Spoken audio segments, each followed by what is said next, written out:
You served in Pakistan. I think you are probably the only diplomat who was shown the guns by ISI. The first attack on me took place on 9th June. Second attack took place on 16th June. I had 3 guns pointed at me, one at point blank range on my temple, 2 across the bonnet with my wife and 2 children at the back. This was 9th June. And the second attack, I was alone. What happened? I had a gun at point blank range on my temple and 2 across the bonnet, first time. And second time, the same drama. On 8th December, 2 days after Babri Masjid, a mob which was incited by ISI broke into the Consul General's residence and ransacked the house and set it on fire. Can you please explain? Sir, you served in Pakistan. Can you give us a sense how was it? And there was a very talked about or very sad incident which happened with you there. I think you are probably the only diplomat who was shown the guns by ISI. So give us account, sir, about that. This happened in June 92, and the immediate background was Operation Cleanup. This was the first military operation launched by Pakistan Army against the Muhajirs who created Pakistan. And 40 years down the line, they became the victim of military operations by Pakistan Army. The operation was launched on 27th May. The first attack on me took place on 9th June. The second attack took place on 16th June. I had 3 guns pointed at me, one at point blank range on my temple, 2 across the bonnet with my wife and 2 children at the back. This was 9th June. And the second attack, I was alone, but the same drama played out. And So can you please explain what happened? Like, did they stop you? How? Give us a blow-by-blow account, sir, if possible.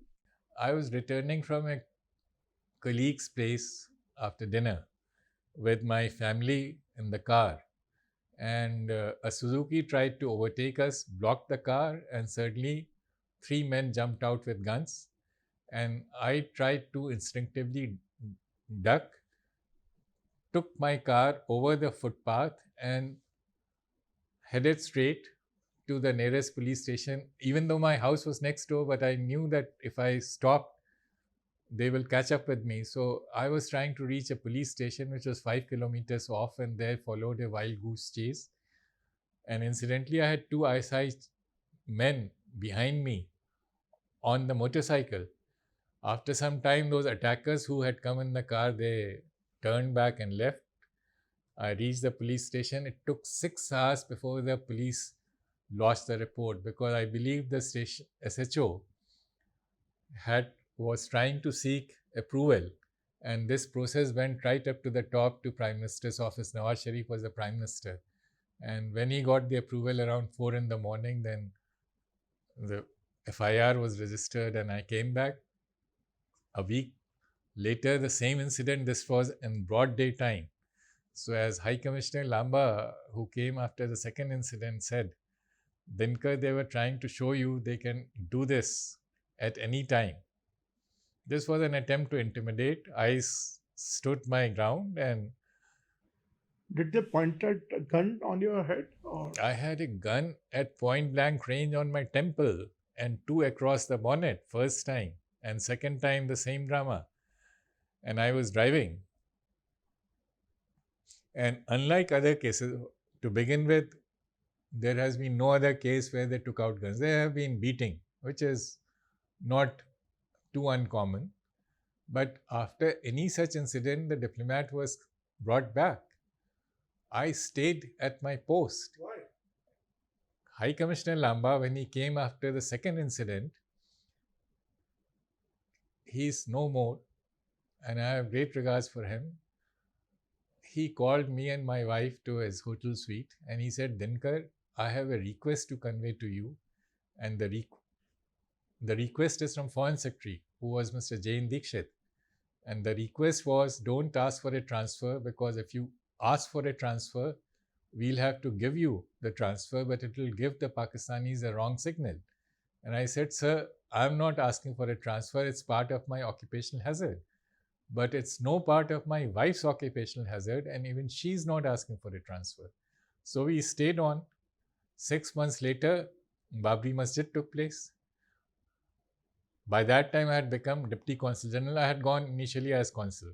By the time Babri Masjid took place, I was Deputy Consul General. Mr. Rajiv Dogra was Consul General.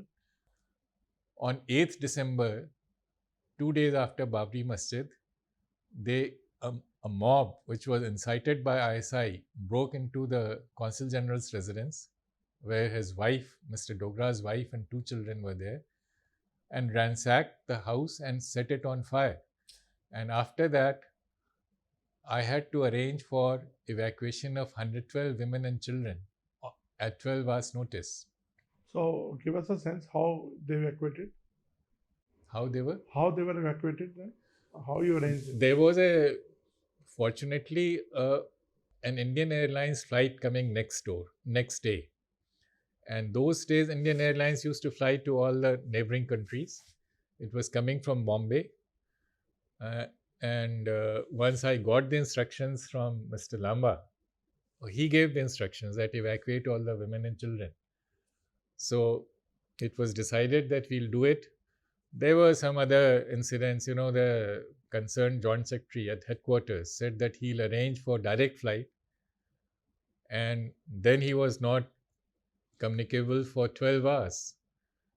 And there was a lot of uncertainty. I told him when he called next day, still he had no answer. And he was still saying that he'll arrange a direct flight. I said that, these families, these people have to inform their families back home to come and receive them. So they need to know where they are being taken. And those days there were no mobile. So we decided to evacuate them on Indian Airlines flight, which landed next day around midday, and they were evacuated to Bombay, and from there they were brought to Delhi. So there was no diplomatic flare-up after this incident of gun? Like normally, if an incident like this happens, it's totally against Geneva Conventions, and safety and security of diplomat is questioned. It's a very, I feel very anguished. The first statement on my incident was issued by a man called John Major, who was then British Prime Minister. This is not a matter of pride for me. It's a matter of great anguish. I do not blame the ministry or the government. There was a local factor. The Consul General had not informed either the High Commissioner or the ministry. After the second attack, Mr. Lamba realized that there was something wrong and he came down, which was a great relief to me. And I'm very grateful to Mr. Jain Dikshit, who's no more. He was then Foreign Secretary. He issued a very strong statement. So both these people are no more, but I'm very grateful to them.